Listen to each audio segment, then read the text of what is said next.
آج کی کیونکہ یہ جو مجلس اعضاء یہ محترم فرحاد علی بنگش صاحب کے سال ثواب کے لیے ہے، تو میں التماس کروں گا آپ سب احباب سے تعزیت پیش کرتے ہوئے ان کے بچوں اور ان کے اہل خانہ کی خدمت میں کہ ان کے سال ثواب کے لیے ایک سورہ فاتحہ کی تلاوت فرما لیجیے۔ بسم اللہ الرحمن الرحیم، الحمد للہ رب العالمین، الرحمن الرحیم، مالک یوم الدین، ایاک نعبد و ایاک نستعین، اہدنا الصراط المستقیم، صراط الذین انعمت علیہم غیر المغضوب علیہم ولا الضالین۔ اللہم بلغ ثواب هذه الفاتحہ الی روح المرحوم فرحاد علی بنگش، اللہم اغفر لہ واجعلہ عندک فی اعلی علیین واخلف علی اہلہ فی الغابرین واحشرہ مع الشہداء والصدیقین والنبیین والصالحین بحق محمد و آل الطیبین۔ صلوات بر محمد و آل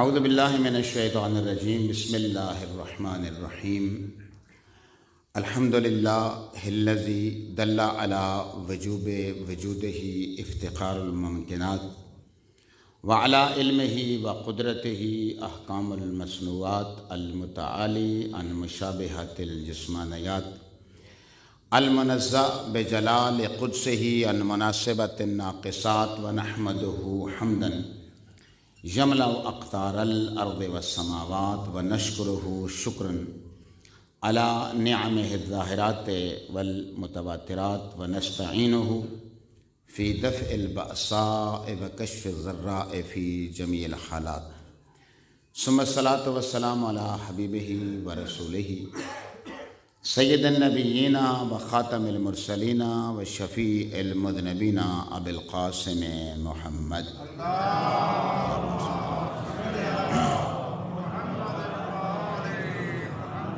صاحب الآیات والبینات المکمل بطریقتہ وشریعتہ سائر الکمالات، ثم الصلاۃ والسلام علی اہل بیتہ الذین اذہب اللہ عنہم الرجس وطہرہم من الزلات صلاۃ تتعاقب علیہم کتعاقب الآنات، لا سیما علی بقیۃ اللہ فی الارضین والسماوات، حجت ابن الحسن العسکری عجل اللہ تعالی۔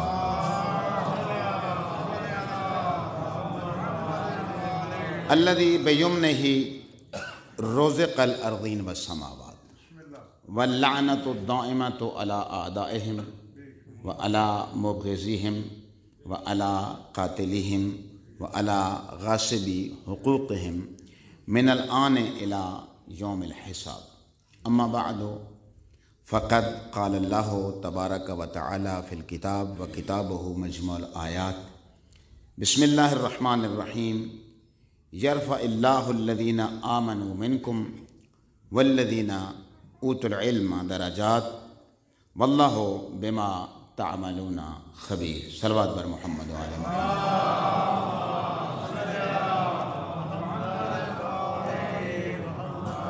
سورہ مبارکہ مجادلہ کی آیت نمبر 11 آپ کی خدمت میں تلاوت کی ہے، جس کا لفظی معنی یہ بنتا ہے کہ اللہ قیامت والے دن درجات بلند کر کے دکھائے گا مومنین کے۔ قیامت والے دن اللہ عملی طور پر جو درجات اس نے بلند کیے ہیں وہ لوگوں کے سامنے عیاں کرے گا، دکھائے گا۔ صرف مومنوں کے درجات فرمایا نہیں، جو صاحبان علم ہوں گے ان کے بھی درجات قیامت والے دن اللہ تعالیٰ دکھائے گا۔ چونکہ موت کے حوالے سے، موت و حیات کے حوالے سے گفتگو ہے، تو 2 آیتیں اور اس کے ضمن میں 2 روایتیں بس پیش کرنی ہیں۔ زیادہ آپ کو زحمت نہیں دینی۔ یہ بات تو بعد میں ہم کرتے ہیں کہ الگ الگ دونوں کو کیوں بیان کیا قرآن مجید نے، کہ مومنوں کے درجات بھی ہم قیامت والے دن دکھائیں گے کہ کس طرح بلند کیے ہم نے، اور صاحبان علم کے بھی، اور یہ کہ صاحبان علم سے مراد کیا ہے، ان میں سے افضل ترین اور اکمل ترین ہستیاں کون ہیں صاحبان علم میں، یہ بھی بعد میں بات کرتے ہیں۔ سوال یہ ہے یہاں پہ کہ وہ جن کے درجات قیامت والے دن بلند ہوں گے وہ ہوں گے کون؟ کرائٹیریا اس کا کیا ہے، اس کا معیار کیا ہے، درجات کی بلندی کا معیار کیا ہے؟ قبل اس کے کہ میں اس سوال کا جواب دوں، پہلے میں وضاحتاً یہ بات عرض کر دوں کہ دین مبین اسلام کی عمارت استوار ہے 4 ستونوں پہ۔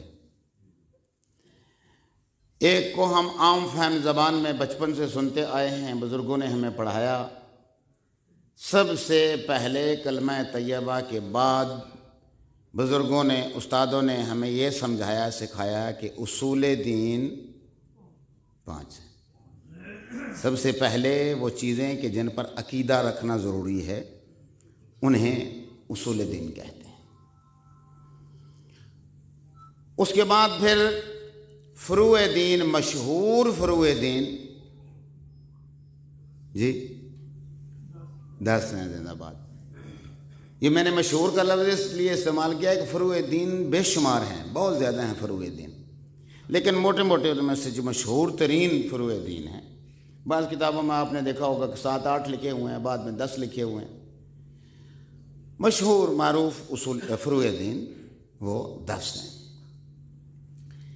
اصول دین ایک ستون، فروع دین دوسرا ستون۔ بات آپ کے لیے ممکن ہے یہ نہیں ہو، یہ 2 اور ستون کون سے ہیں؟ ایک ستون کو شریعت کی زبان میں کہتے ہیں مکارم اخلاق، وہ خوبیاں جو انسان نے اپنے اندر پیدا کرنی ہیں، وہ صفات حسنہ جو انسان نے اپنے اندر پیدا کرنی ہیں، شریعت نے ان کے بارے میں بتا دیا ہے قرآن و حدیث میں، کون سی چیز دیکھنی ہے کون سی نہیں دیکھنی اور کیسے دیکھنی ہے، کون سی چیز بولنی ہے اور کون سی نہیں بولنی اور کیسے بولنی ہے۔ تفصیل میں نہیں جاتا ہوں، میں خلاصہ عرض کر کے نتیجے تک پہنچنا چاہ رہا ہوں، ورنہ ہم مدرسین مدارس میں جب پڑھاتے ہیں تو ایک ایک بحث پہ ممکن ہے ہفتہ 10 دن طلباء کے لیے لگ جائیں اس کی تفصیل بیان کرتے ہوئے۔ قدموں سے چل کے کس طرف جانا ہے، کس طرف چل کے نہیں جانا، یہ ہاتھ جو ہیں اور یہ زبان جو ہے وہ کہاں استعمال کرنی ہے کہاں نہیں کرنی۔ المسلم من سلم المسلمون من لسانہ ویدہ، مسلمان وہ ہے کہ اس کی زبان اور ہاتھ سے دوسرے لوگ محفوظ رہیں۔ یہ تمام خوبیاں جو اپنے اندر پیدا کرنی ہیں انسان نے، ان کو کہتے ہیں مکارم اخلاق۔ مکارم اخلاق باقاعدہ طور پہ ایک کتاب بھی ہے جو اسی عنوان پہ لکھی گئی ہے کہ کون سے اخلاقیات انسان کے اندر ہونے چاہیے ایک مومن کے اندر۔ چوتھے حصے کا تعلق ہے جی اپنی ذات سے باہر نکل کے دوسری جو مخلوقات خدا ہیں بالاخص انسان، ان سے۔ سب سے پہلے جب انسان پیدا ہوتا ہے تو اس کا واسطہ سب سے پہلے کن سے پڑتا ہے؟ ماں باپ سے، زندہ باد۔ اس کے بعد اگر اس کے بہن بھائی ہوں ان سے، گھر کے اندر۔ کئی دفعہ ہمارے ہاں جوائنٹ فیملیز ہوتی ہیں، 2-3 بھائی ایک حویلی میں اپنے اپنے کمروں میں رہ رہے ہوتے ہیں اپنے اہل خانہ کے ساتھ، تو پھر اس کا واسطہ ان سے بھی پڑے گا۔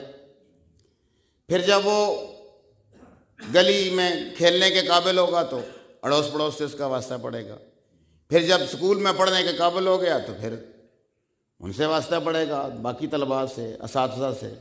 جیسے جیسے اس کی کلاسیں آگے چلتی جائیں گی اس کے وہ حلقہ احباب بڑھتا جاتا ہے، یہاں تک اس نے تعلیم مکمل کر لی، اس کے بعد کوئی جاب کر لی، اب مزید اور حلقہ احباب بڑھ گیا، کیونکہ دوسرے ملک میں چلا گیا تو اور زیادہ۔ تو والدین سے لے کر، احباب سے لے کر، کنبے قبیلے، اڑوس پڑوس سے لے کر بیرون ملک جانے تک جتنے لوگوں سے اس کا واسطہ پڑے گا یا پڑ رہا ہے، ان سب کے حقوق اور فرائض کی ادائیگی، یہ چوتھا ستون ہے۔ خلاصہ اگر آپ دین مبین اسلام کا کریں، اس کو آپ حقوق العباد بھی کہہ سکتے ہیں چوتھے ستون کو، لیکن اس کو حقوق العباد میں نے اس لیے نام نہیں دیا کہ میں نے لفظ استعمال کیا دوسری مخلوقات۔ خداوند متعال نے ان جانداروں کے بھی حقوق رکھے ہیں جو آپ نے گھر میں پالے ہوئے ہیں۔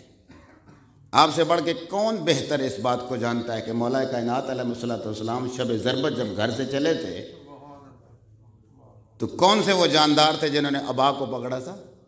بطخیں تھیں۔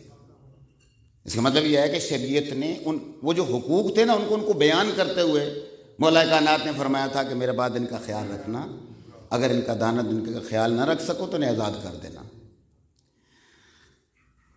آپ یقین مانیے کہ ہم مدارس میں پڑھاتے ہیں اور پڑھا پہلے کہ الگ سے ایک باب ہے حقوق حیوانات کا، کہ آپ نے گھوڑا رکھا ہوا اس کے کیا حقوق ہیں، آپ نے کوئی بھیڑ بکری گائے بھینس رکھی ہوئی ہے اس کے کیا حقوق ہیں، آپ نے کوئی کبوتر یا گھر میں کوئی بطخیں پال رکھی ہیں تو اس کے کیا حقوق ہیں۔ تو اس لیے میں نے وہاں لفظ استعمال نہیں کیا حقوق العباد کا، میں نے مخلوقات کہا ہے۔ تو خلاصہ ہو گیا چار چیزیں دین مبین اسلام کی، چار ستونوں پہ استوار ہے یہ عمارت۔ نمبر 1 اصول دین، نمبر 2 فروع دین، نمبر 3 مکارم اخلاق، اور نمبر 4 حقوق و فرائض باقی مخلوقات کے۔ یہ دل و دماغ میں بیٹھ گئی نا بات، بور تو نہیں ہو رہے نا آپ؟ یہ بات دل و دماغ میں بیٹھ گئی کہ دین مبین اسلام 4 ستونوں پہ استوار ہے۔ اب جو ہم نے بحث شروع کی ہے وہ یہ ہے کہ اللہ کہتا ہے قیامت والے دن ہم دکھائیں گے مومنوں کے درجات بلند، صاحبان علم کے دکھائیں گے۔ یا اللہ وہ کون لوگ ہوں گے جن کے درجات بلند ہوں گے؟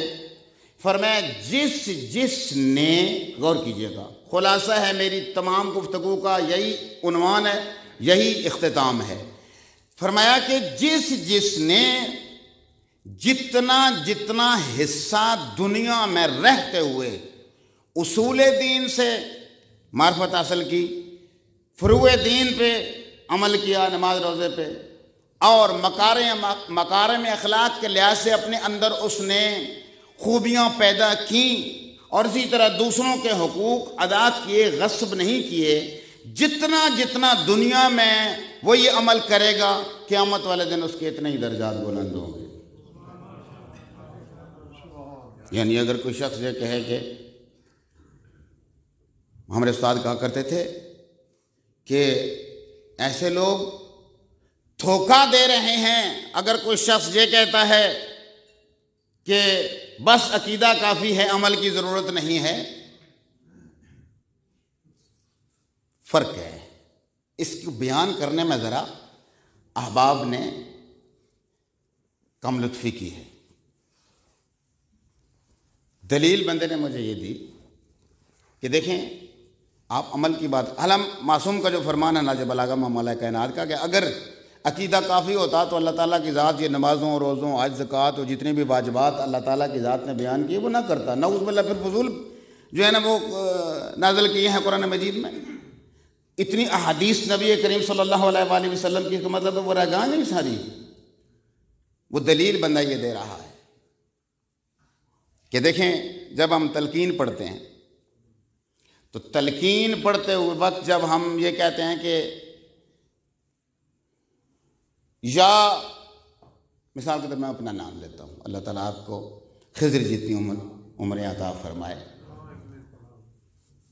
کوثر عباس ابن ملازم حسین، اذا اتاک الملکان المقربان الرسولان من عند اللہ تبارک و تعالی وسألاک عن ربک وعن نبیک وعن ائمتک۔ اے کوثر عباس ابن ملازم حسین، جب تعویذ قبر بند ہو جائے گا، دو مقرب فرشتے آئیں گے قبر میں، مبشر اور نذیر۔ یہ مبشر اور نذیر میں نے اس لیے کہا ہے کہ مجھے اس عنوان پہ جب بھی میں گفتگو کرتا ہوں اور مجھے یاد آ جاتی ہے بات سید محسن نقوی شہید کی، کہ وہ کہا کرتے تھے کہ میں منکر و نکیر نہیں کہا کرتا، اس لیے کہ ہم منکروں کا حساب نہیں دیتے۔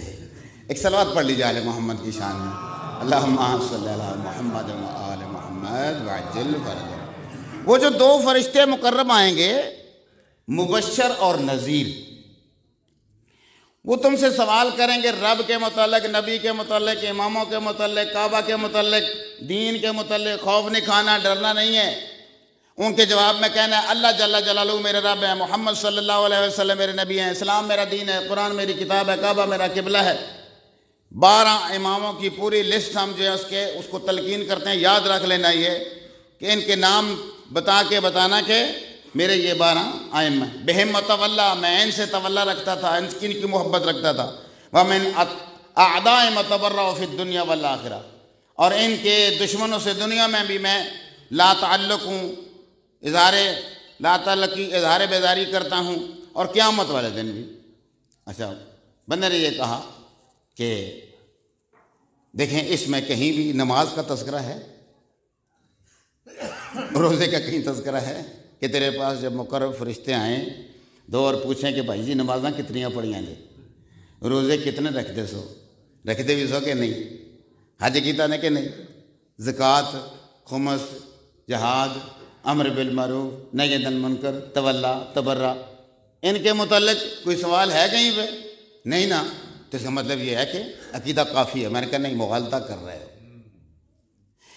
یہ تو ایک بہت بڑا عظیم پیغام ہے جو ہر مرنے والے کے سرانے، قبر کے سرانے، تعویذ قبر بند ہونے سے پہلے ہمیں دیا جاتا ہے جو زندہ کھڑے ہیں۔ بظاہر ہمیں ایک پیغام دیا جا رہا ہے۔ وہ پیغام کون سا؟ بات سمجھیے گا ذرا۔ ہمیں پیغام یہ دیا جا رہا ہے کہ دیکھو، بندہ جب اس دنیا سے چلا جاتا ہے نا، علماء کرام سے یہ مسئلہ پوچھیے گا، آپ کو خود بہتر پتہ بھی ہوگا یہ مسئلہ جو پیش آتا ہے اکثر و بیشتر، کہ فرض کرتے ہیں میرے والد گرامی کا انتقال ہو جائے اور میں جاؤں مولانا صاحب کے پاس، انہوں نے کہوں کہ میرے والد صاحب کا انتقال ہو گیا ہے، ان کی کچھ نمازیں رہ گئی تھیں آخری دنوں میں، تو اب واجب تو بڑے بیٹے پہ ہیں پڑھنا وہ قضا نمازیں، لیکن اگر میں نہیں پڑھ سکتا تو کیا میں اجارے میں کسی سے پڑھا سکتا ہوں؟ یعنی کچھ ہدیہ دے کے کسی سے پڑھا سکتا ہوں؟ تو کیا کہتے ہیں آپ اس مسئلے میں؟ پڑھا سکتے ہیں نا؟ روزے رہ گئے ہوں تو رکھائے جا سکتے ہیں نا؟ حج رہ گیا ہو جسے آپ حج بدل کہتے ہیں، جی کرا سکتے ہیں نا؟ نمازیں پڑھوائی جا سکتی ہیں، روزے رکھوائے جا سکتے ہیں، حج کرائے جا سکتے ہیں۔ مال میں اگر کوئی چیز اس کی خمس زکوٰۃ میں سے رہ گئی تھی، واجب تھی، وہ اس کی طرف سے نیت کر کے ترکے میں سے دی جا سکتی ہے۔ لیکن اگر میں جاؤں مولانا صاحب کے پاس، غور کیجئے گا، میں بار بار اپنی مثال سے دے رہا ہوں تاکہ آپ ناراض نہ ہوں، میں جاؤں مولانا صاحب کے پاس، مولانا صاحب کو کہوں مولانا صاحب وہ جو میرے والد صاحب تھے نا، انہوں نے کلمہ نہیں پڑھا تھا، تو پنجابی میں کہتے ہیں لاکھ کڑا دے ہو، مثلاً وہ 1 لاکھ مرتبہ پڑھتے ہیں نا اس پہ، گٹھلیوں پہ یا کسی چیز پہ کوئی مقدار کے لیے جو پڑھی ہوتی ہیں، کہ 1 لاکھ مرتبہ اگر لا الہ الا اللہ کا ورد کرا رہے، ہو سکتا ہے؟ کیوں؟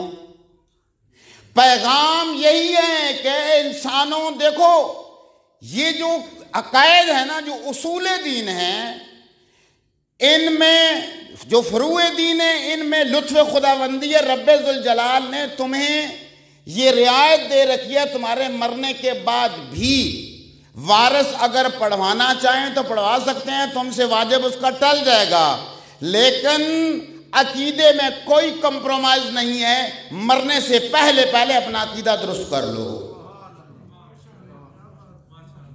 کیونکہ تمہارے مرنے کے بعد تمہارے عقیدے کے حوالے سے کسی اور کا عقیدہ کام نہیں آئے گا۔ یہ بات طے ہو گئی۔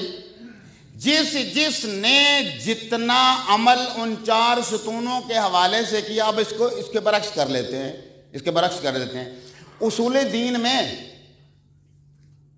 دوسری چیز کون سی ہے؟ توحید کے بعد عدل کا کیا مطلب ہے؟ کہ اللہ اپنے بندوں پہ ظلم نہیں، وہ منصف ذات ہے۔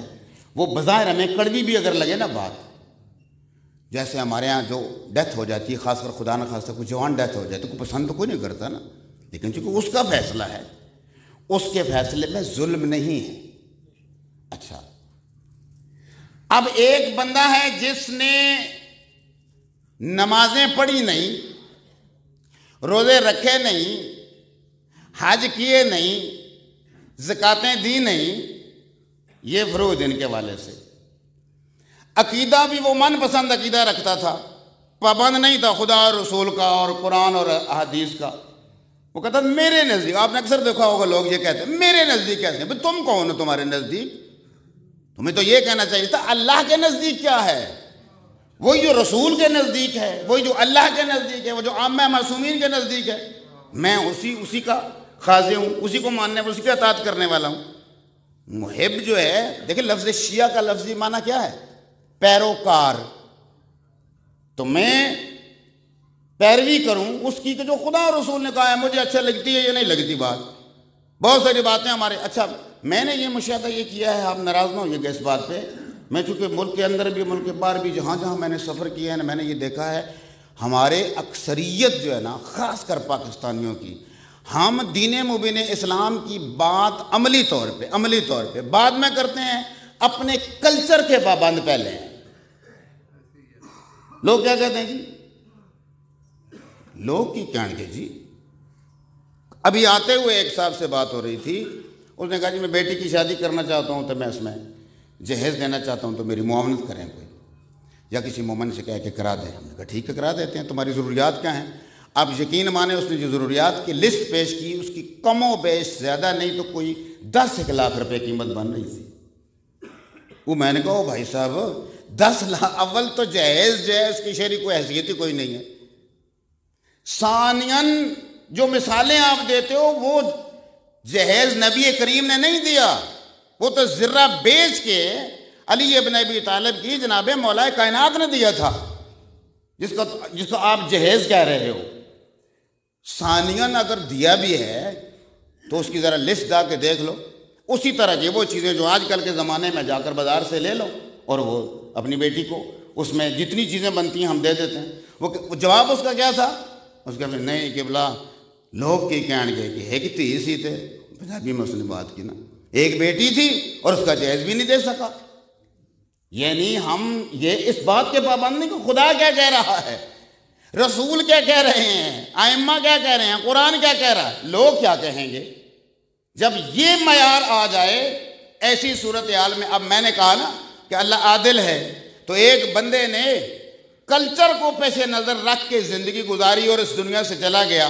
کیا سمجھتے ہیں ایسے شخص کا درجہ جس نے نمازیں بھی پڑھی ہوں اخلاص سے، روزے بھی رکھے ہوں، حج بھی کیے ہوں، زکاتیں بھی دی ہوں، اور کسی کا حق غصب بھی نہ کیا ہو، چاروں ستونوں پہ مکمل طور پہ عمل کرنے کی ایک مومن کی حیثیت سے کوشش کی ہو، کیا اس کا درجہ اور قیامت والے دن وہ جس نے کچھ بھی نہیں کیا اس کا درجہ برابر ہو سکتا ہے؟ هل يستوي الذين يعلمون والذين لا يعلمون؟ یہ کیسے ہو سکتا ہے؟ هل يستوي النور والظلمات؟ کیا نور اور اندھیرا برابر ہو سکتے ہیں؟ کیا جاننے والے اور نہ جاننے والے برابر ہو سکتے ہیں؟ کیا عمل کرنے والے اور عمل نہ کرنے والے برابر ہو سکتے ہیں؟ ایسا نہیں ہو سکتا، قطعاً نہیں ہو سکتا۔ اچھا، پھر کرنا کیا چاہیے؟ بھائی ہم نے کہا نا کہ یہ 4 ستون ہیں، ان چاروں کے جتنا آپ کے لیے ممکن ہے اسی حساب سے آپ کو درجہ ملے گا۔ اب اگر آپ پلٹ کے یہ جواب دیں، میں آخری حصے میں پہنچ گیا ہوں، آپ پلٹ کے یہ جواب دیں کہ جناب عمل کے لحاظ سے تو دیکھا جائے تو کچھ لوگ تو ایسے ہیں جو ساری ساری رات عبادت کرتے ہیں، مگر ان کے بارے میں مولا کائنات فرما رہے ہیں کم من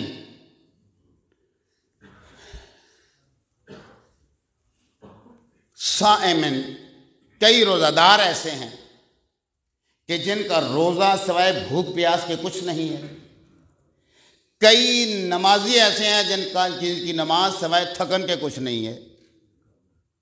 تو معصوم نے فرمایا کہ النوم علی یقینا خیر من، بسم اللہ سیدی، خیر من یقظۃ،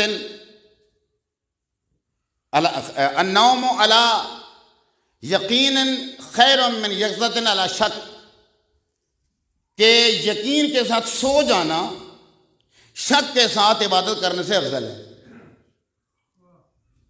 تو پھر یہ کیا ہوا؟ ہم نے کہا کوئی بھی قرآن مجید کی الحم سے لے کر والناس تک آپ دیکھیں، کوئی بھی جو رب ذوالجلال نے واجب قرار دی ہے چیز، اس کی شرطیں رکھی ہیں، شرطوں کے بغیر نہیں ہے کوئی چیز بھی۔ دیکھیں آپ یہاں پہ تشریف فرمایا، ابھی آپ نے نماز مغربین پڑھی ہے، کیا آپ نے بغیر وضو کے پڑھ لی؟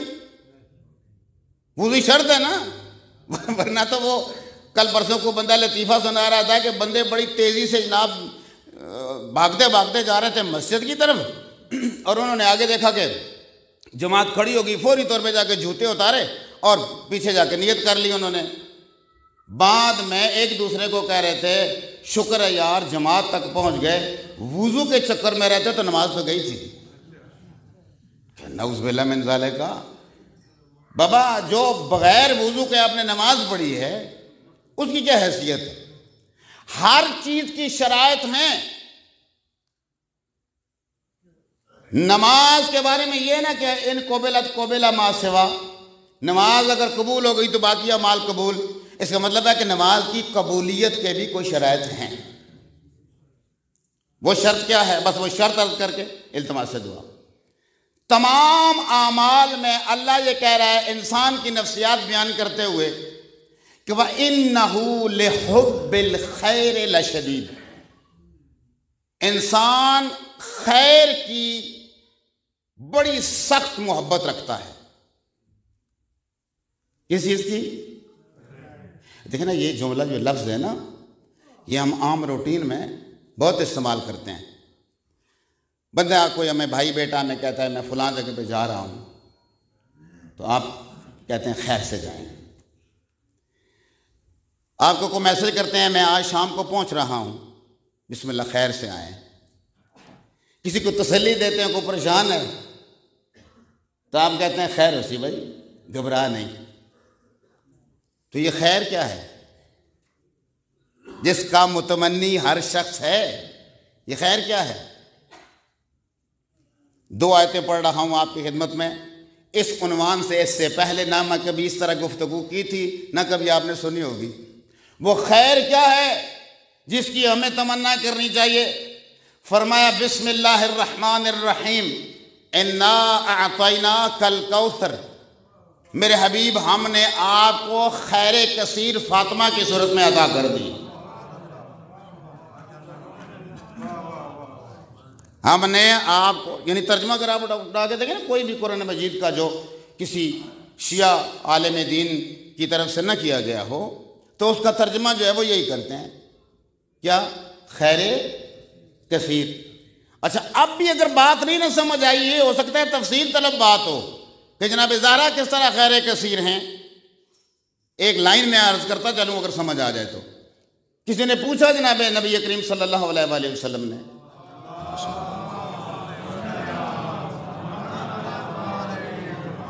جناب سیدہ کس طرح خیر کثیر ہیں؟ فرمایا سمیت الفاطمہ تو فاطمہ تعالی انہا فاطمت شیعتہا من النار۔ فاطمہ کے 2 معنی ہیں، ایک ہے دور کرنے والی ایک معنی ہے دور رہنے والی. تو فرق کیا ہے دونوں معنی میں؟ فرمایا اگر معنی ہو فاطمہ کا دور رہنے یا ہونے والی، مطلب ایسی ہستی جسے اللہ تعالیٰ کی ذات نے ہر قسم کے شر سے محفوظ رکھا ہوا ہے، اور جو ہر قسم کے شر سے محفوظ اسے کیا کہتے ہیں؟ خیر. ٹھیک ہے جی. دوسرا دور کرنے والی، بچانے والی، فرمایا لأنہا فاطمت شیعتہا من النار، قیامت والے دن اپنے محبوں کو اور اپنی اولاد کو دوزخ کی آگ سے بچائے گی. لہذا نہ اس کے نام میں شر اور نہ اس کے نتیجے میں شر. اس کی تفصیل میں نہیں جاتا، میں جو بات اگلی عرض کرنا چاہ رہا ہوں 2-4 جملے اس کے بارے میں عرض کر کے میں گفتگو اپنی ختم کر جا رہا ہوں. سورہ ہود میں ایک اور آیت ہے خیر کے حوالے سے ہی، کسی وقت موقع ملا تو انشاءاللہ مزید اس گفتگو کو آگے لے کے چلیں گے. فرمایا وَبَقِيَّةُ اللَّهِ خَيْرٌ لَكُمْ إِن كُنتُم مُؤْمِنِينَ، کہ وہ ہستی جسے اللہ تعالیٰ کی ذات نے باقی زندہ رکھا ہوا ہے وہ تمہارے حق میں خیر ہے اگر تم مومن ہو تو. یعنی ایک صلوات پڑھ لیجئے امام زمانہ کے نام پہ، اللہم صلی علی محمد و آل محمد وعجل فرجہ. جب یہ حدیث یعنی طے شدہ یہ حدیث ہے کہ حب علی حسنۃ لا یضر معها السیئہ، محبت علی ابن ابی طالب ایک ایسی نیکی ہے جس کے ہوتے ہوئے کوئی برائی نقصان دے ہی نہیں سکتی. کوئی برائی، میں اپنے لفظوں میں یوں ترجمہ کیا کرتا ہوں، کوئی برائی نزدیک آ ہی نہیں سکتی. محبت کے جو اصول ہیں نا ان میں انسان ہمیشہ اس بات کی متوجہ رہتا ہے. یہ جتنے بزرگ میرے سامنے تشریف فرما ہیں ان کے تجربات اس لحاظ سے زیادہ ہم ان کے بچوں کی جگہ ہیں، اور جو میرے بچے جوان بچے پیچھے بیٹھے ہوئے ہیں وہ بھی اس بات کو جانتے ہیں کہ کئی مرتبہ ایک ایسا شخص جس سے آپ دل کی گہرائیوں سے چاہتے ہیں، کوئی بھی رشتہ ہو سکتا ہے، میں اس کی بات میں نہیں جاتا، ایک ایسی ہستی جس کو دل کی گہرائیوں سے آپ چاہتے ہیں، آپ کی کوشش ہوتی ہے کہ اول تو ایسا کام ہی نہ ہو جس سے اس کو پتہ چلے تو وہ ناراض ہو جائے، اور اگر ہو بھی صحیح تو کوشش کرتے ہیں کہ ایسی جگہ پہ ایسے مقام پہ جا کر وہ کام کیا جائے کہ اس کو اس کے سامنے اس کا تذکرہ آ ہی نہ آئے، اس کو چھپا کے اس سے کیا جائے ورنہ وہ ناراض ہو جائے گا. تو اگر کوئی شخص کہتا ہے میں شیعہ علی ابن ابی طالب ہوں تو یہ کیسے ہو سکتا ہے وہ محبت کا دعویٰ کرے کہ میں محبت رکھتا ہوں علی ابن ابی طالب سے، اور پھر وہ اس سیئہ کا، اس غلطی کا ارتکاب کرے جس سے علی ابن ابی طالب نے منع کیا ہے؟ یہ کیسے ہو سکتا ہے؟ حب علی حسنۃ لا یضر معها السیئہ وبغض علی سیئۃ لا یفید معها الخیر. اور بغض علی ابن ابی طالب ایک ایسی بیماری ہے جس کے ہوتے ہوئے کوئی عمل خیر ہو ہی نہیں سکتا. بغض علی ابن ابی طالب ایک ایسی بیماری ہے جس کے ہوتے ہوئے کوئی خیر ہی نہیں ہے. یعنی ہم کہتے ہیں نا خیر ہو سی، نہیں خیر کہاں ہوئی. قیامت والے دن میں بچپنے میں تھا تو ایک ذاکر تشریف لایا کرتے تھے، یادش بخیر، اللہ تعالیٰ ان کے درجات بلند فرمائے. ذاکر قمر شیخوپورہ کے، غلام قمر شیخوپورہ کے، بہت پیارے پیارے خوبصورت قصیدے پڑھتے تھے. تو ان کا ایک قصیدہ ہم نے بچوں نے وہ یاد کیا ہوا اور پڑھتے بھی تھے مجلس شروع ہونے سے پہلے. روز معاشر ہوگا، ارشاد ہوگا ایک مرتبہ واقفوہم انہم مسئولون، اعمال کی قبولیت کی بات اور التماس سے دعا. ان کو ٹھہراؤ، ان سے ایک سوال کرنا ہے. اب وہ سوال کیا ہے وہ اپنے انداز میں یوں کسی دن میں پیش کر رہے ہیں کہ دکھا دو ہمیں وہ عبادت کہاں ہے، عبادات کی جو روح رواں ہے. دکھا دو ہمیں وہ عبادت کہاں ہے، عبادات کی جو. روح رواں ہے، یہ بے جان روزے نمازیں تو لائے، کہاں بھول آئے بلا پنجتن کی۔ قسم بخدا بڑی ذمہ داری کے ساتھ یہ حدیث پڑھ کے ختم کر رہا ہوں اپنی گفتگو کے۔ پوچھنے والے نے پوچھا، یا علی، آپ کی محبت دنیا میں زیادہ فائدہ دے گی یا قبر میں اور آخرت میں زیادہ فائدہ دے گی؟ فرمایا دنیا میں بھی فائدہ دیتی ہے ہماری محبت، لیکن دنیا میں ظاہری طور پہ من احبنا اہل البیت فلیستعد للفقر جلبابا، دنیا میں یہ ہو نہیں سکتا کہ میرا محب ہو اور اس پہ مشکلات اور مصیبتیں نہ آئیں۔ دنیا میں بڑا مشکل ہے، ولایت علی ابن ابی طالب پہ ہے۔ آپ بنگش فیملی کا تعلق جس علاقے سے ہے آپ بہتر جانتے ہیں، پچھلے دنوں میں کتنے قتل و غارت گری اب تک ہو چکے۔ ان کا کیا قصور تھا؟ ان کو گاڑیوں سے اتار کے مارا گیا ہے، کیا قصور تھا ان کا؟ محبت ہے علی ابن ابی طالب۔ تو قیامت والے دن فرمایا 7 مشکل ترین مقامات ہیں۔ مشکل ترین مقامات کتنے ہیں؟ نمبر 1 وقت احتضار، جب انسان روح نکل رہی ہوتی ہے، روح قبض ہو رہی ہوتی ہے۔ 2 قبر کے اندر ڈال دیا جاتا ہے اور تعویذ قبر بند ہو گیا۔ جو پہلی رات ابھی جو نماز وحشت قبر کی رئیس صاحب محترم فرما رہے تھے، نماز وحشت قبر کے لیے وہ اس لیے پڑھتے ہیں نا آپ، تاکہ آج کی رات مرنے والے کے لیے مشکل نہ ہو، آسانی ہو جائے اس کے لیے۔ اور اس کے بعد تیسرا مرحلہ، فرمایا تیسرا مرحلہ مشکل ترین مرحلہ ہے۔ وہ کون سا؟ مرنے سے لے کر روز محشر تک کا درمیانی سفر، جسے آپ برزخ کہتے ہیں۔ معصوم نے فرمایا یہ مشکل ترین مرحلہ ہے، اسی کے لیے ہم تمہیں تاکید کرتے ہیں کہ قبر میں بھی ہم تمہاری مدد کریں گے، روز محشر بھی تمہاری مدد کریں گے، لیکن یہ جو درمیانی اتنا فاصلہ ہے جس کے بارے میں خطبات میں ہمارے علماء کرام پڑھتے ہیں، معصوم کا ایک فرمان کہ قلت زاد و بعد السفر، اللہ اکبر، کہ زاد راہ کتنا کم ہے اور سفر کتنا طویل ہے۔ چوتھا مرحلہ فرمایا یکدم قیامت برپا ہو گئی، بندہ جو ہے زندہ ہو گیا، اور زندہ ہو کے اب وہ قبر کے سرانے آ کے بیٹھ گیا۔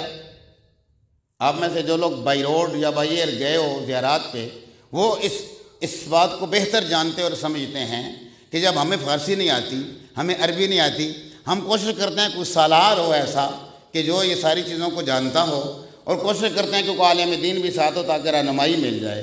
تو ہوں قبر تو بعد زندہ ہو کے بندہ بیٹھے جی قبر دے سنانے تو جانا کتنے ہے؟ وہ سالار وہاں لے کے جاتا ہے نا، فلاں ہوٹل میں آپ کو لے کے جانا، سالار لے کے جاتا ہے، تو اب کدھر جانا ہے؟ اس وقت بھی مشکل ترین مرحلہ ہے۔ اب اس کے بعد کا اگلا مرحلہ ہے 5واں، حساب کا، یوم حساب، جڑی تفتیش ہونی ہے کہ تسی وہی جہاں سے میں نے بات شروع کی تھی، میں نے کیا وہی ابتدا وہی میری انتہا، کہ جو یہ 4 ستون تھے ان کے تقاضوں کے مطابق آپ لوگوں نے اصول دین، فروع دین، مکارم اخلاق اور حقوق و فرائض کس حد تک ادا کیا آپ نے، اس کی تفتیش ہو رہی ہے۔ اب وہ بھی بڑا مشکل مرحلہ ہوتا ہے۔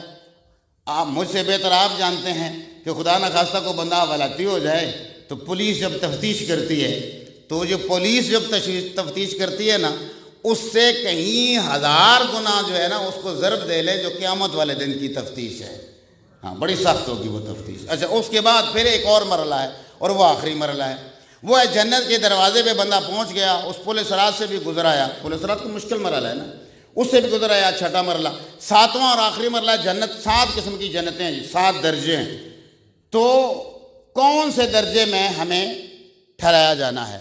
اب معصوم کا فرمان سنیے، فرمایا علی ابن ابی طالب کی محبت تمہیں کم از کم ان 7 جگہوں پر فائدہ دے گی۔ نعرہ حیدری! مر رہا ہوتا ہے نا بندہ، تو یہ تو جن لوگوں کے قریب سے موت چھو کے گزری ہے نا میرے سمیت، وہ یہ رکھتے ہیں احساس کے جس وقت انسان پر وہ لمحہ آتا ہے تو دل و دماغ پہ اس وقت کیا گزرتی ہے. میں اس وقت وہ بیان نہیں کرنا چاہتا، ممکن آپ کے ذہن میں آئے کہ موت چھو کی کس طرح آپ کو کس طرح گزری. 5-7 واقعات ہیں زندگی میں، موت چھو کے بالکل گزر گئی. اس وقت انسان جو ہم تبھی عمر پاتا ہے بندہ جب یا کہیں خدا نخواستہ زخمی ہو جائے اور اس کے بعد پھر اسے پتا ہو کہ میں نے تھوڑی دیر کے بعد مر جانا ہے، تو اس وقت کی جو کیفیت ہے بہت مشکل ہوتا ہے. اس وقت جو ہے وہ اپنے ہوش و حواس برقرار رکھ کے وصیت بھی کرنا اور پھر بڑے آسان طریقے سے اپنی جان جانے اپنی سپرد کر دینا مشکل مرحلہ ہے نا. فرمایا بہت گھبرایا ہوا ہوتا ہے. پہلا وہ مرحلہ اس دنیا میں جاتے وقت مشکل ترین، اس کی تسلی کے لیے صرف میں علی ابن ابی طالب نہیں، اللہ کی قسم روایات میں ہم 5 ہستیاں اس کے پاس آتے ہیں، کہتے ہیں گھبراؤ نہیں، وارث تمہیں لینے کے لیے آ گئے ہیں.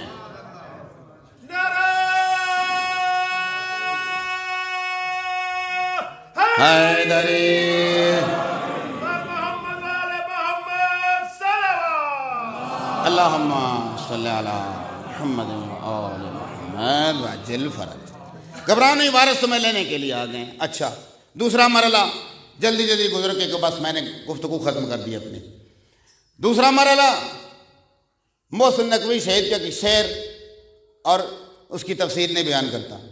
دوسرا مرحلہ جب یہ سوالوں کے جواب دینے ہوتے ہیں تو عام کسی سخت آدمی کے سامنے آدمی کھڑا ہو، کسی حکمران کے یا کسی پولیس آفیسر کے سامنے جو تفتیش کر رہا ہے، سوال ہم سے پوچھ رہا ہے تو زبان لڑکھڑا نہیں جاتی. تو وہاں تو وہ 2 مبشر و نذیر کھڑے ہیں، وہ پوچھ رہے ہیں بڑے رعبدار انداز میں من ربوں کا، اور وہ پوچھ رہے ہیں کہ اب تمہارے جو ہے نا وہ نبی کے بارے میں، انبیاء کے بارے میں تمہارا عقیدہ کیا تھا، ائمہ معصومین، قبلہ، کعبہ، دین مبین اسلام، ان ساری چیزوں کے متعلق.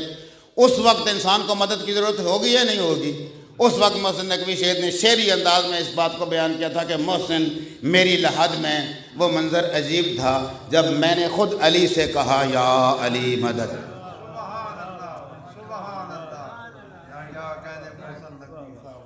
یہ دوسرا مرحلہ. تیسرا مرحلہ انسان جب اٹھے گا، میں نہیں، قسم بخدا میں نے عرض کیا کہ ایک لفظ کا ذمہ دار ہوں. جناب سیدہ سلام اللہ علیہ فرماتی ہیں قیامت والے دن جب وہ شخص، اور مولا کائنات کا فرمان بھی ہے، نکل کے باہر قبر کے سرانے بیٹھ جائے گا تو جس طرح پرندہ دانوں میں سے اچھے اچھے دانے اپنے لیے چن لیتا ہے، ہم اپنے چاہنے والوں کو ان مخلوقات میں سے چن لیں گے. باقی امتیں پیچھے پیچھے، باقی امتیں آگے آگے، اور ان کے جو نبی انبیاء پیچھے پیچھے. علی ابن ابی طالب آگے آگے اور علی کے ماننے والے پیچھے پیچھے. آؤ تو میں لے کے جا رہا ہوں پیچھے پیچھے.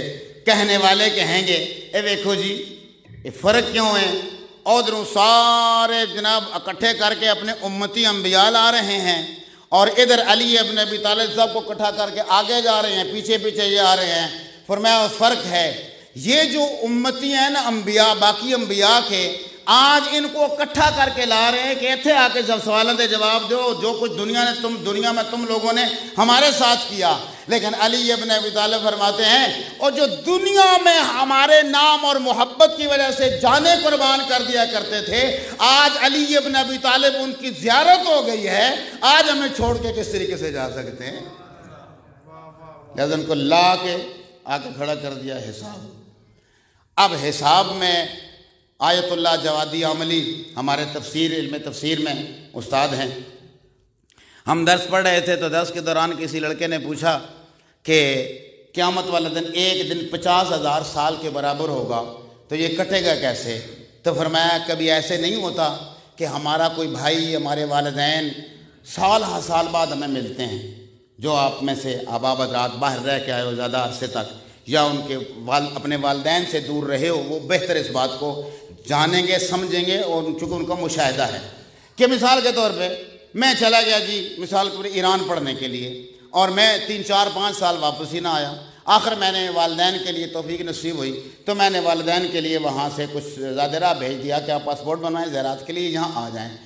قسم بخدا کئی مرتبہ یہ اپنے سے یہ مشاہدہ گزرا، والد یا والدہ اگر 5 سال بعد ملے ہیں، بیٹھے ہیں، پتہ ہی نہیں چلتا شام کب ہوئی اور صبح کی اذان کب ہو گئی۔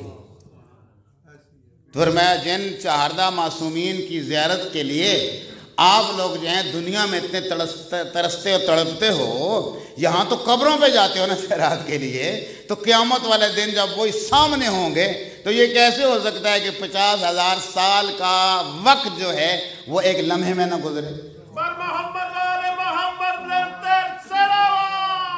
اللہم صلی علی محمد۔ تو کسی نے کہا کہ چھٹے معصوم خوش ہوئے نا اس کی کسی بات پہ، دعا دی اسے، اس نے کہا مولا آپ خوش ہوئے ہیں تو میرے لیے مجھ سے آپ ایک وعدہ کریں۔ کہ کون سا وعدہ؟ کہ آپ قیامت والے دن میری شفاعت کریں گے۔ ختم کر دیا میں نے گفتگو، قیامت والے دن آپ میری شفاعت کریں گے۔ پھر میں وعدہ ہو گیا، لیکن ایک شرط ہے۔ شرط کون سی؟ پھر میں شرط یہ ہے کہ قیامت والے دن میرے سامنے تم انسانی شکل میں آؤ۔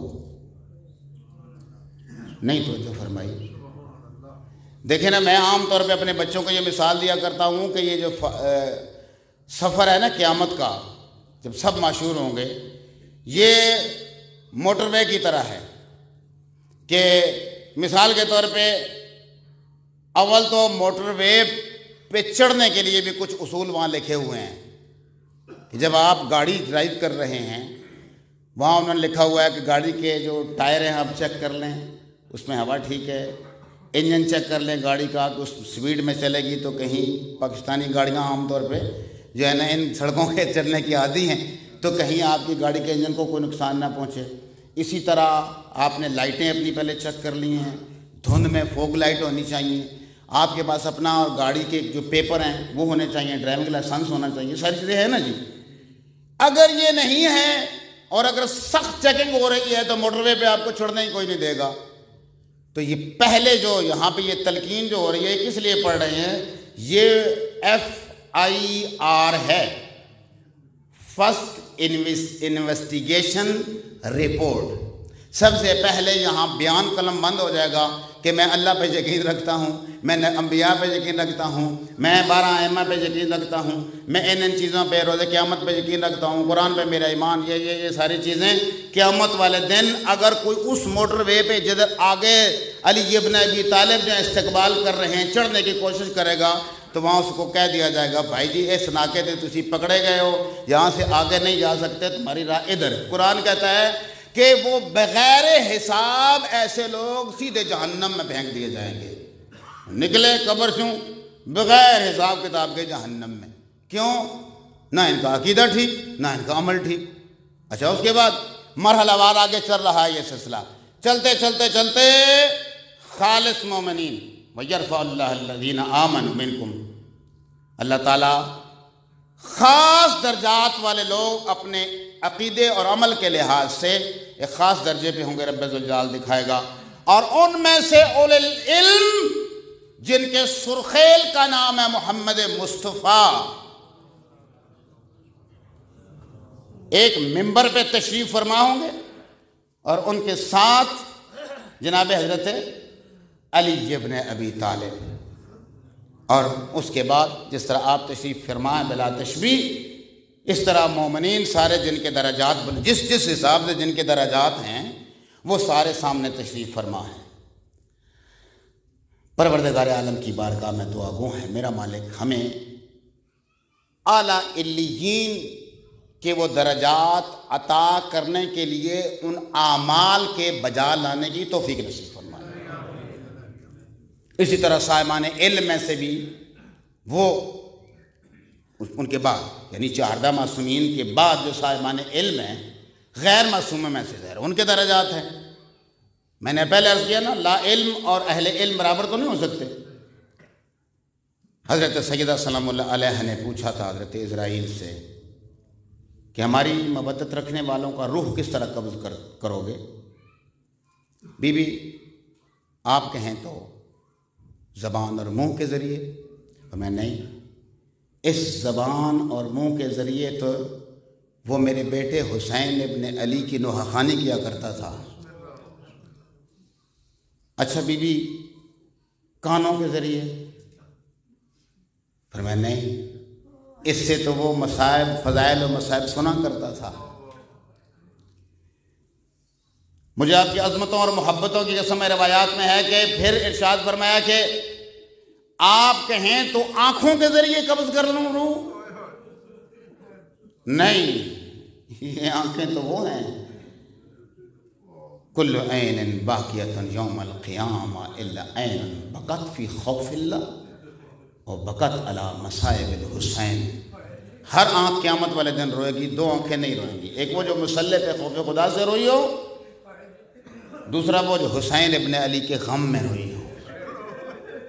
تو بی بی حکم فرمائے میں کس طرح پھر روح قبض کروں؟ فرمایا جنت سے یہ پھول لے جاؤ، سنگھانا اس مومن کو، اور اس کا روح جو ہے، میں نے یہ مناظر دیکھے ہیں بڑے اپنی زندگی میں۔ جس وقت احتضار روح قبض ہوئی نا، میں نے خود اپنی نانی مرحومہ کو بیٹھے ہوئے دیکھا، ایک مرتبہ کہنے لگی آپ سب لوگ سائڈ پہ ہو جاؤ، میرے وارث مجھے لینے کے لیے آ رہے ہیں۔ اللہ اکبر! یوں انسان روح سپرد کر دیتا ہے۔ محمد و آل محمد کی جب زیارت ہوتی ہے تو انسان دنیا سے بالکل کٹ جاتا ہے۔ دنیا اگر اس کو کہیں بھی زین آباد میں کہ تمہیں خواہش ہو پلٹنے کی تو ہم پلٹا دیتے ہیں، وہ کہتا ہے نہیں، جس کے لیے ساری زندگی میں ترستا رہا، جن چیزوں کے لیے، غسل میت نہ کہنا میرے غسل کو، اجلے ملبوس کو مت کفن نام دو، میں چلا ہوں علی سے ملاقات کو، جس کی تھی آرزو وہ گھڑی آ گئی۔ اللہ اکبر! یہ درجہ کیوں ہے محمد و آل محمد کو؟ کیوں ملا ہے یہ درجہ؟ اتنی شفاعت کا کیوں ملا ہے؟ ثابت کیا ہے دنیا پہ۔ میں عام طور پہ یہ مصائب جناب سیدہ زینب سلام اللہ علیہ کا نہیں پڑھ سکتا۔ میری جو قلبی کیفیت ہے، مجھے سب سے زیادہ عقیدت جو ہے وہ ثانیہ زہرا سے ہے۔ کیوں؟ قسم بخدا میں نے دیکھا ہے، اپنی آنکھوں سے دیکھا ہے، میرا مشاہدہ ہے، کسی گھر میں 1 2 3 خدا نہ کرے 4 5 میت آ جائے نا کٹھے کی، جب ایکسیڈنٹ ہوا زلزلے میں ہم نے دیکھا، ایک گھر میں 4 5 میت آ جائے نا، میں نے دیکھا ہے کہ مرد جو ہے نا وہ بھی اپنی کمر کے ساتھ کپڑا باندھ کے خواتین میں پیٹ رہے ہوتے ہیں۔ کربلا کی شیر دل خاتون اپنے سامنے 1 2 نہیں،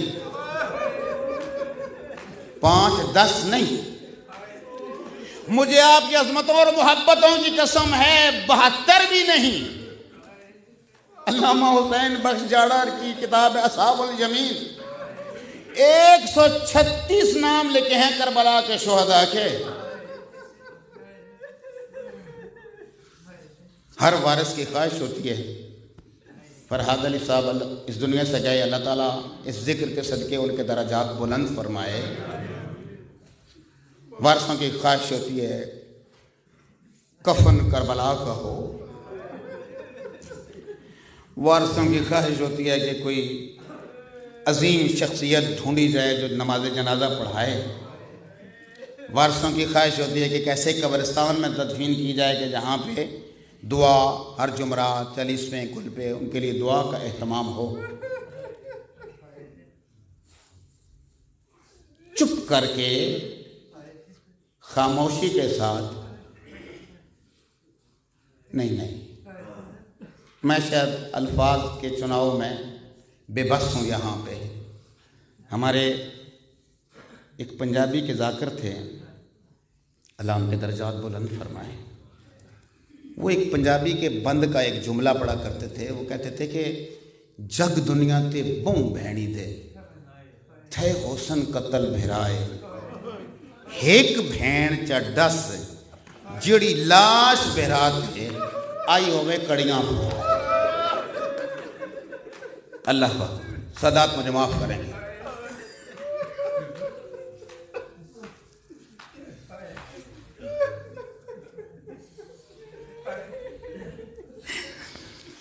اپنے مجبور ہاتھوں سے وہ پتھروں کا ڈھیر ہٹا کے تو یہ کہتی ہے انت اخی الحسین، میرا بھائی حسین تو ہے، مجبوری ہے میرے بھیا حسین، ہاتھ بھی پس گردن بندھے ہوئے ہیں کہ تیری قبر نہیں بنا سکتی، اور چادر بھی لٹا آئی ہوں تجھے کفن بھی نہیں بنا سکتی۔ اللہ اکبر۔ کیا یہاں تک آ کے مصیبتیں ختم ہو گئیں؟ نہیں، قسم بخدا۔ خیمے جل جانے کے بعد بے پلانے اونٹوں پہ سوار کر کے، جو زائرین گئے ہیں میری اس بات کی تصدیق کریں گے، کربلا سے لے کر کوفہ کا سفر ہے صرف 80 کلومیٹر، اور پھر یہ راستہ جو جاتا ہے جہاں آپ زیارت کے لیے جاتے ہیں جناب حضرت عمار یاسر اور حضرت اویس کرنی کی، وہ جو شام اور عراق کی سرحد پہ جو ہے، وہاں تک کا فاصلہ، مجھے آپ کی عظمت کی قسم ہے، ہمارا تو زندگی اس سفر میں ہے نا، کئی دفعہ ہم ساتھ ہوتے ہیں نا، اہل خانہ ساتھ ہوتے ہیں۔ میری چھوٹی بچی اللہ تعالیٰ کی ذات نے مجھے بی بی کے صدقے 15-16 سال بعد عطا کی۔ ایک دفعہ ہم جا رہے تھے مدینہ منورہ، تو ہماری فلائٹ جو ہے وہ براستہ دبئی تھی۔ میری بیٹی نے وہاں جا کر کہا بابا میں تھک گئی۔ میں نے کہا بیٹا دوبارہ یہ جملہ نہ بولنا، تمہیں تو تھکن کا پتہ ہی نہیں ہے کہ تھکن کسے کہتے ہیں۔ تھکی تو وہ بیویاں ہیں جو کربلا سے لے کر کوفہ شام تک بے پلانے۔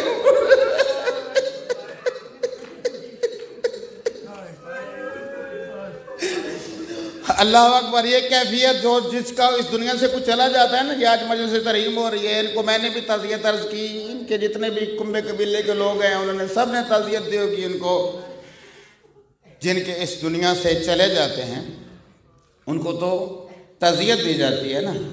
اللہ اکبر۔ جناب سکینہ، بس آخری روایت 2-4 منٹ اور التماس سے دعا۔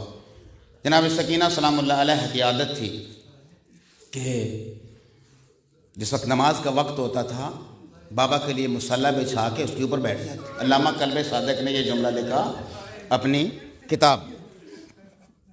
تو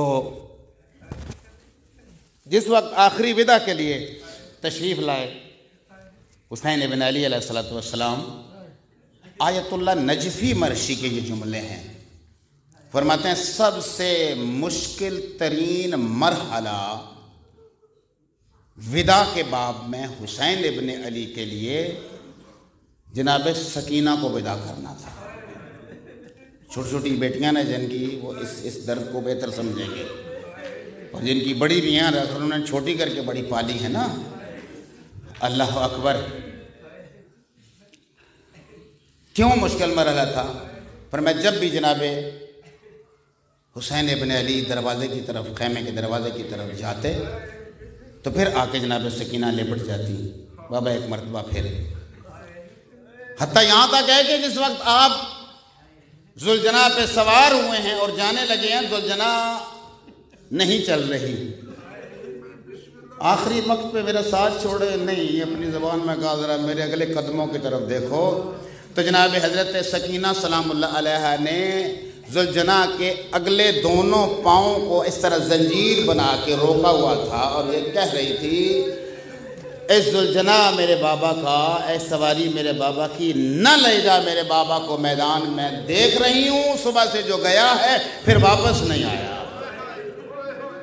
اللہ اکبر۔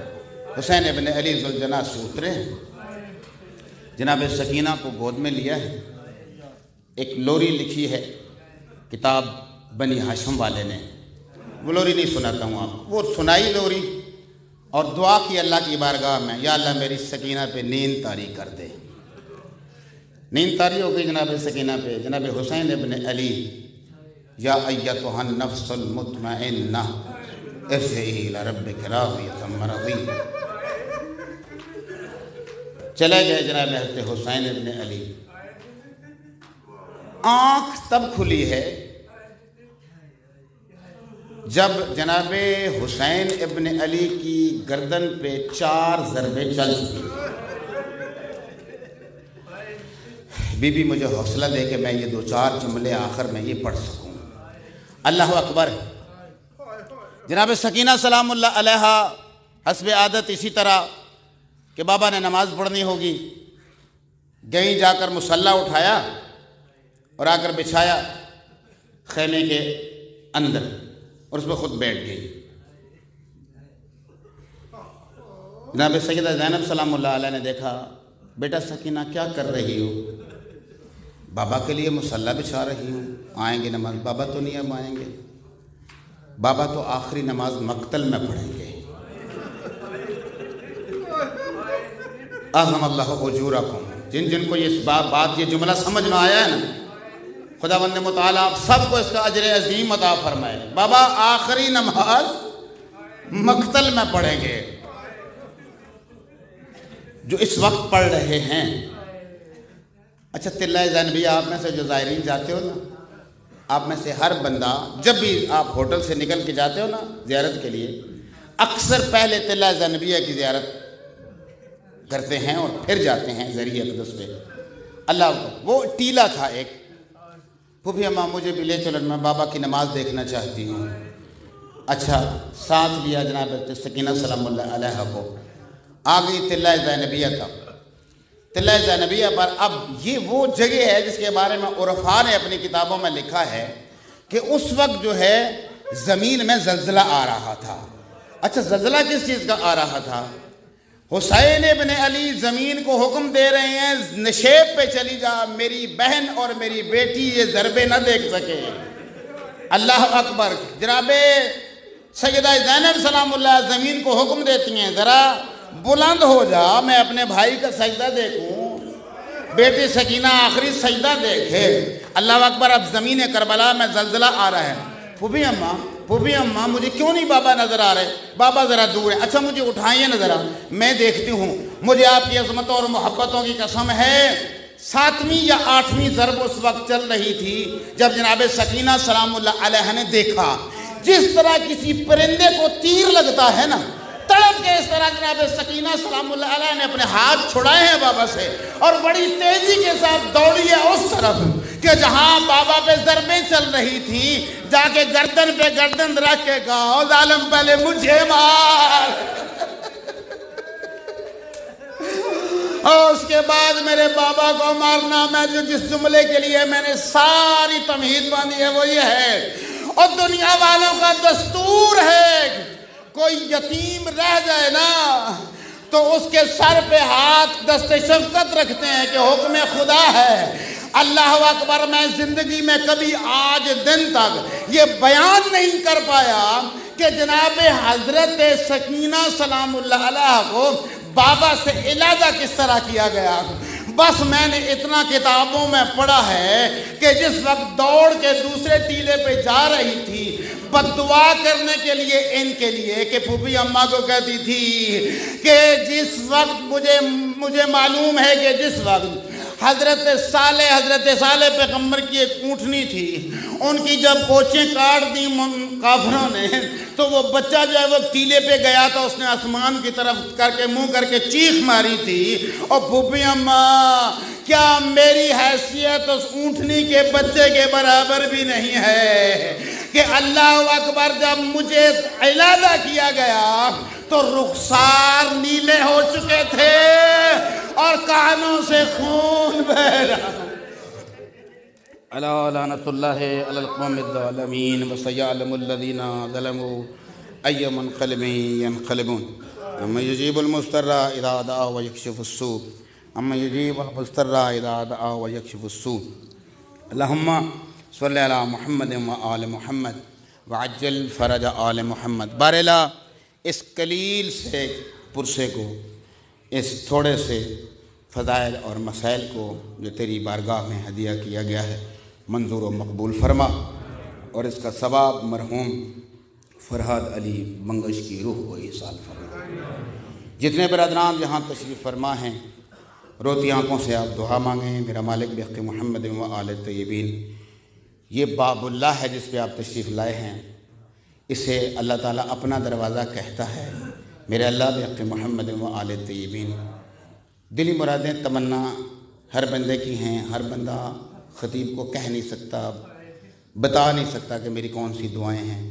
میرا مالک جتنے بھی تشریف فرما ہیں اس پاکیزہ مجلس میں، میرے مالک بحق محمد و آل طیبین سب کی دلی مرادیں پوری فرما۔ میرے مالک مقروضوں کے قرض ادا فرما، تنگ دستوں کی تنگ دستی دور فرما، جو پریشان حال ان کی پریشانیاں دور فرما، جو بے گناہ قیدی ہیں ان کی قید رہا فرما، جو بے اولاد ہیں انہیں اولاد نرینہ عطا فرما۔ خصوصاً ہمارے بھائی چودھری عزادار صاحب کو کہ جو داماد ہیں محترم فرحاد علی بنگج صاحب کے، میرا مالک انہیں اپنی بارگاہ سے اولاد نرینہ عطا فرما۔ رجب کے ایام ہیں اور انہی ایام میں ولادت ہے جناب حضرت باب الحوائج حضرت علی اصغر کی۔ میرا مالک بحق حضرت علی اصغر ہماری دعاؤں کو اپنی بارگاہ میں منظور و مقبول فرما۔ میرا مالک جو مریض ہیں انہیں صحت کاملہ و عاجلہ عطا فرما۔ جو لوگ تیرے دین کے لیے دامی درہم سخن خدم مومن ہیں ان کے رزق حلال میں وسعت و برکت عطا فرما۔ خصوصی طور پہ جن لوگوں نے اس مسجد و برگاہ کی تعمیر میں حصہ لیا یا اس کی آبادی میں اب تک شریک رہے ہیں یا ہیں، اسی طرح جن لوگوں نے ہمارے ساتھ جامعہ المعصومین کی تعمیر میں ہمارے ساتھ جانی مالی اخلاقی معاونت کی، ان میں سے کچھ لوگ اس دنیا سے جو چلے گئے، میرا مالک ان کے درجات بلند فرما۔ جو زندہ ہیں اور مومن ہیں کسی بھی حوالے سے ان کی توفیقات خیر میں اضافہ فرما۔ میرا مالک ہماری زبانوں اور قلموں میں تاثیر عطا فرما۔ خصوصی طور پہ دعا کے لیے ملتمس ہوں، میرے ایک بھائی میرے عزیز اسیر ہیں، میرا مالک بحق محمد و آل طیبین انہیں جلد از جلد رہائی نصیب فرما۔ میرا مالک بحق محمد و آل طیبین بحق چارہ معصومین علیہ السلام وطن عزیز پاکستان کی غیب سے محافظت فرما، اس لیے کہ پاکستان ہیں تو ہم ہیں۔ پاکستان کے سرحدوں کے تحفظ کے لیے اخلاص سے جو فورسز اپنی ڈیوٹی سر انجام دے رہی ہیں، میرے مالک بحق محمد و آل طیبین انہیں اپنی حفظ و امان میں رکھ۔ میرا مالک بحق محمد و آل طیبین اسلام دشمن طاقتوں، تشیع دشمن طاقتوں، پاکستان دشمن طاقتوں کو نیست و نابود فرما۔ وارث دین ہستی سلطان عادل حضرت صاحب الامر عجل اللہ تعالی فرج شریف کا جلد ظہور فرما۔ ارواح رفتگان کے لیے بالعموم مرحوم فرحاد علی بنگش اور محترم ہمارے چودھری عزادار صاحب اور ذیشان حیدری صاحب کے والد گرامی گلزمان حیدری صاحب مرحوم، آپ کے جتنے مرحومین اس دنیا سے چلے گئے، بالاخص جن کے والد والدہ والدین اس دنیا سے چلے گئے، مجھ ناچیز سمیت ان سب کے ایصال ثواب کے لیے انفرادی طور پہ سورہ فاتحہ۔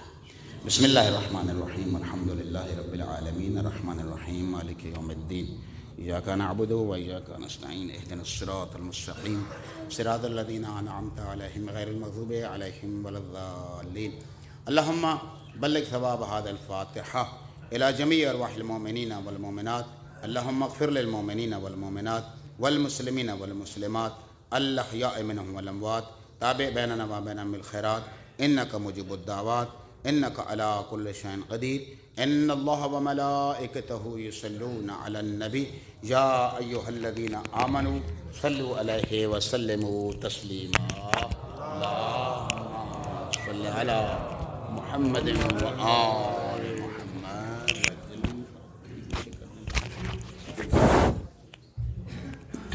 متوجہ زیارت۔ السلام علیکہ یا نبی اللہ، السلام علیکہ یا رسول اللہ، السلام علیکہ یا حبیب اللہ، السلام علیکہ یا وارث اللہ، السلام علیکم ورحمۃ اللہ وبرکاتہ، السلام علیکہ یا عبد اللہ حسین، السلام علیکہ یا ابن رسول اللہ، السلام علیکہ یا ابن امیر المؤمنین و سید الرسولین، السلام علیکہ یا ابن فاطمہ الزہرا سیدۃ نساء العالمین، السلام علیکم ورحمۃ اللہ وبرکاتہ، السلام علیکم یا مولا ولی الرحمٰن، السلام علیکم یا معین الضعفاء والفقراء، السلام علیکم یا مبین سیکھیت وزوالک یوم الجزا السلام علیکم ورحمۃ اللہ وبرکاتہ السلام علیکم یا مولا صاحب رسول الزمان السلام علیکم یا خلیفۃ الرحمان السلام علیکم یا امام علی سلام السلام علیکم یا شریف القرآن اجر اللہ فرجک صاحب مخرجہ السلام علیکم ورحمۃ اللہ وبرکاتہ اللہم صلی علی محمد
سارا